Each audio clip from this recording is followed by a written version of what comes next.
আশা করছি সবাই ভালো আছেন এবং সুস্থ আছেন। আজকে কথা বলবো সিসির যে লিমিটেশন এখন বাংলাদেশে, সেই অনুযায়ী বাংলাদেশে কিছু অদ্ভুত ক্যাটাগরির বাইক আছে যেগুলো এখনও সেই আগের প্রাইজিংই ধরে রাখছে। এর মধ্যে অদ্ভুত ক্যাটাগরি বলতে 2-3টা বাইকই আছে। যেমন ধরেন এই যে V2, V3 আর আরেকটা আছে FZX। সেই বাইকগুলো কেন এখন পর্যন্ত সেই আগের প্রাইজে আছে সেটা আমার এখনও মাথায় ঢুকতেছে না। গত কয়েকদিন আগে একটা রিপোর্ট দেখলাম যে বাংলাদেশে নাকি, কয়েকদিন আগে বলতে কি গতকালকে তো মনে দেখছি যে বাংলাদেশে বাইকের বিক্রির হার নাকি কমে গেছে অনেক। এটা প্রবাবলি 2024-এর একটা রিপোর্ট আমি পড়লাম পেপারে।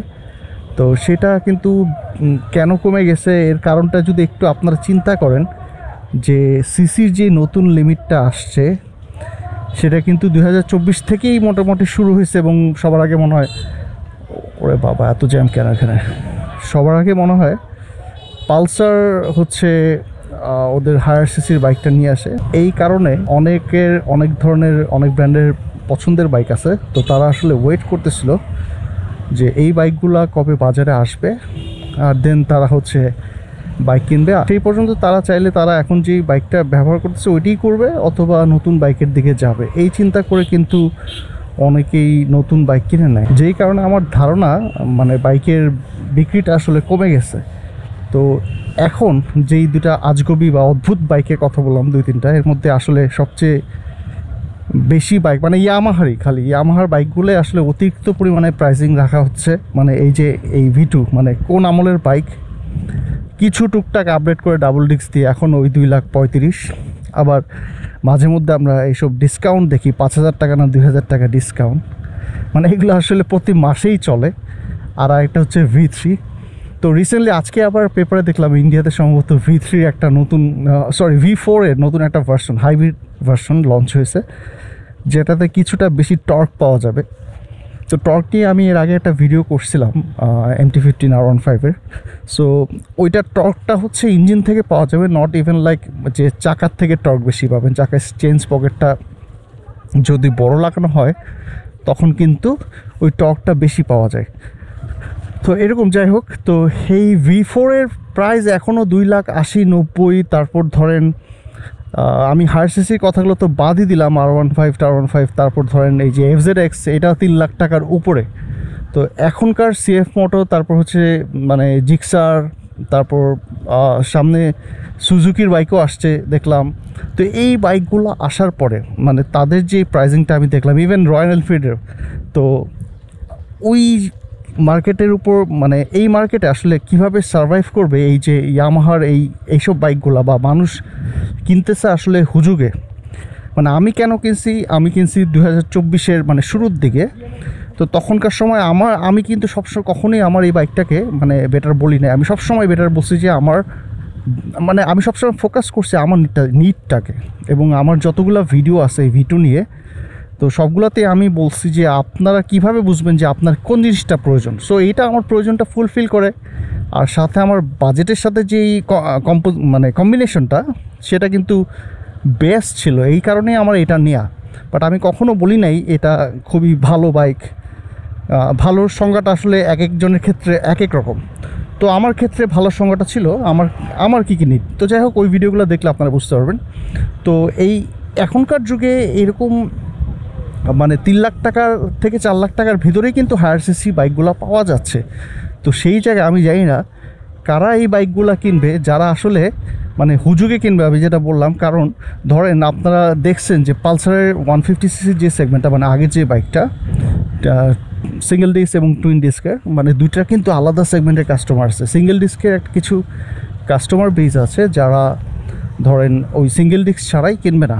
তো এই বাইকটা যেমন মানুষ হুজুগে কিনে, তারা কিন্তু অন্য কোনো বাইকের দিকে যাবে না। এবং আমিও ওই ক্যাটাগরিতেই ছিলাম, পালসারের ওই ক্যাটাগরিতে। আমি অন্য কোনো বাইকে কেন আসছি তারও কারণ ছিল, সেটাও আমি আমার অনেক ভিডিওতে বলছি। বাট এই যুগে আসলে এই V2 ইয়ামাহা যেটা মনে করছে যে এদের কিছু কাস্টমার বেস আছে যারা V2 কিনবে, এই V2 ছাড়া অন্য কিছু কিনবে না, তারপর V4 ছাড়া অন্য কোনো দিকে যাবে না। তো এদের জন্য এরা এখনও এই প্রাইজিংটাকে ওই লেভেলে নিয়ে রাখছে, এখনও কমায় না। তবে আমার মতে এগুলোর প্রাইজিং মিনিমাম 30 থেকে 40,000 টাকা প্রত্যেকটা বাইকে কমানো উচিত। তো এগুলো যদি না কমায়, হয়তোবা তারা তো আসলে কি বলবো, ডিলারশিপ নিয়ে রাখছে ইন্ডিয়া থেকে। তো এখন যদি প্রাইস মানে তারা সেরকম প্রফিট করতে না পারে সেটা বলবো না, প্রফিট তো তারা ঠিকই করে, বাট প্রফিটের পার্সেন্টেজটা মানে অতিরিক্ত পরিমাণে বেশি।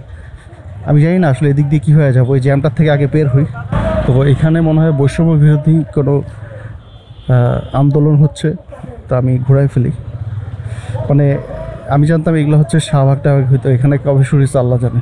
যেটা বলতেছিলাম, এইভাবে কিন্তু মানুষ আসলে ব্র্যান্ড ভ্যালুটা হারায় ফেলে। ব্র্যান্ড ভ্যালুটা কীভাবে, ধরেন ইয়ামাহা কোম্পানির যেই কাস্টমার বেসটা, এরা যদি মানে এরকম চিন্তা করে যে না এখন হায়ার সিসি ভালো বাইক আসছে, এখন আমরা একটু ওয়েট করি, যেহেতু ইয়ামাহার বাইকগুলো এখন ওভার প্রাইস, এবং তারা যখন অন্য ব্র্যান্ডে সুইচ করবে, তো সেই ক্ষেত্রে তারা যখন ওই ব্র্যান্ডে সুইচ করার পর দেখবে আরে এটাও তো ওই কমফোর্টই দেয়। যেমন আমি হন্ডা হর্নেটের কথা বলি 2.0, যেটা ওটা কিন্তু বেশ ভালো কমফোর্ট, কিন্তু কিন্তু তারা কমফোর্ট নিয়ে লাফায় না, কারণ তাদের কমফোর্টের বাইরেও আরও অনেক ফিচার আছে যেগুলো একটা থেকে কম না।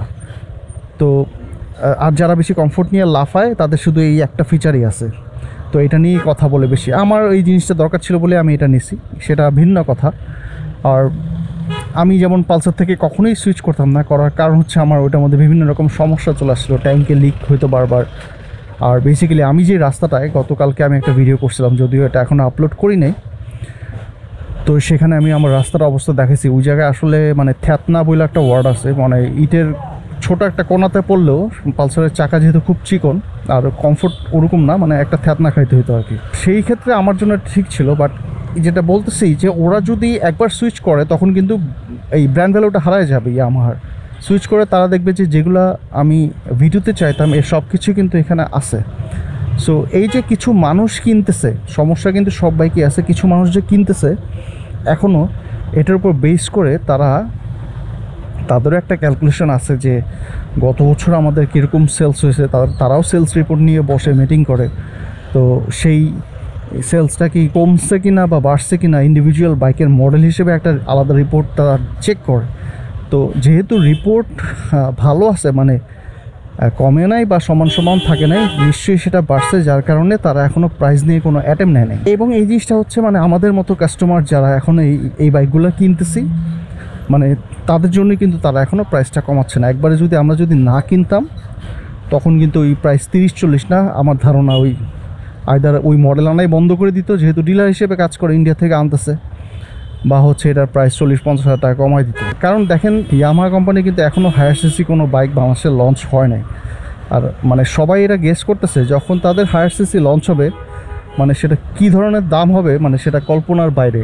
তো যখন একবার ব্র্যান্ড ভ্যালুটা এইভাবে কমে যাবে না, তখন ওই দাম দিয়ে হায়ার সিসি আনার পরেও কোনো লাভ নাই।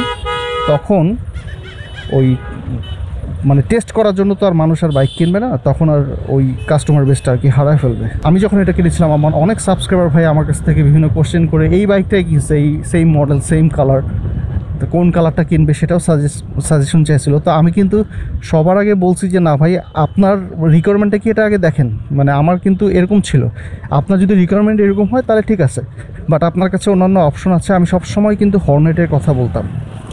আর ইদানিং এখন যারা সাজেশন চায় যে কোন বাইকটা ভালো হবে, মানে 2,50,000-60,000 ভিতরে, তখন আমি কিন্তু বলি আরও কিছু বাজেট বাড়ায় আপনি হর্নেট 2.0টা নেন। কারণ এই যে কমফোর্ট নিয়ে এত লাফানি, তো এই কমফোর্টের ব্যাপারে কিন্তু বেশ ভালো একটা ফিডব্যাক আমি ইউজারদের কাছ থেকে পাইছি হর্নেট 2.0-র ব্যাপারে, যার কারণে আমি কিন্তু এখন আমার সাবস্ক্রাইবার যারা আছেন বা কোশ্চেন করেন, কমেন্ট করেন আমার ভিডিওতে, তাদেরকে সবসময় এটা সাজেস্ট করি যে হর্নেটটা দেখেন। কারণ এখনকার বাজার দর অনুযায়ী হর্নেট হচ্ছে বেস্ট আমার কাছে মনে হয়, মানে ওই 3 লাখ টাকার আশেপাশে। দেখেন কি অবস্থা দুইটা বাসে, মানে পরিস্থান বাসটা আর প্রজাপতি এই দুটা একটা ভয়ঙ্কর বাস। আমি ইদানিং শুনছি এই পরিস্থান বাসে নাকি প্রায় রাতে ডাকাতরা মানে ছিনতাইকারীরা ওঠে। তো এই বাসটা আপনারা মানে অ্যাভয়েড করার চেষ্টা করবেন, পরিস্থানটা বিশেষ করে। এটা মনে হয় পরিস্থান না প্রজাপতি বোঝা যাচ্ছে না। আজগুবি বাইকগুলোর প্রাইস যদি না কমায় আগামী কয়েকদিনের মধ্যে 30 থেকে অ্যাটলিস্ট 40,000 টাকা, তাহলে আমার মনে হয় আপনারা যারা এইসব কেনার চিন্তাভাবনা করতেছেন এগুলো অ্যাভয়েড করেন।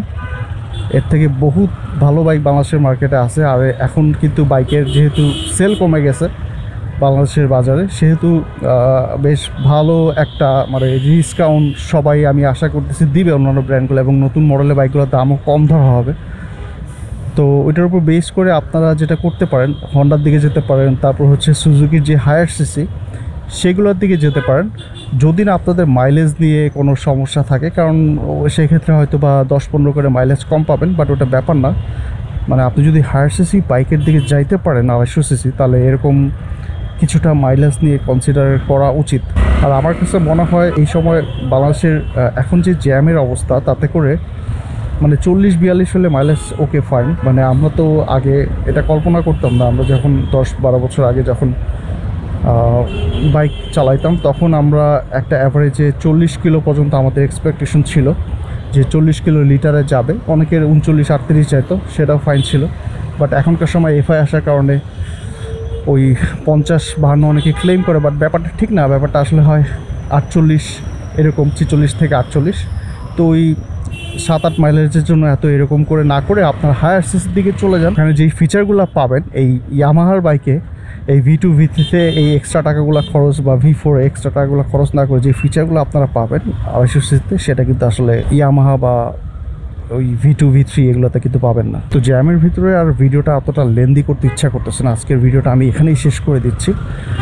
তো আশা করছি আমার ভিডিওগুলো আপনাদের ভালো লাগছে। Thank you so much for watching my videos.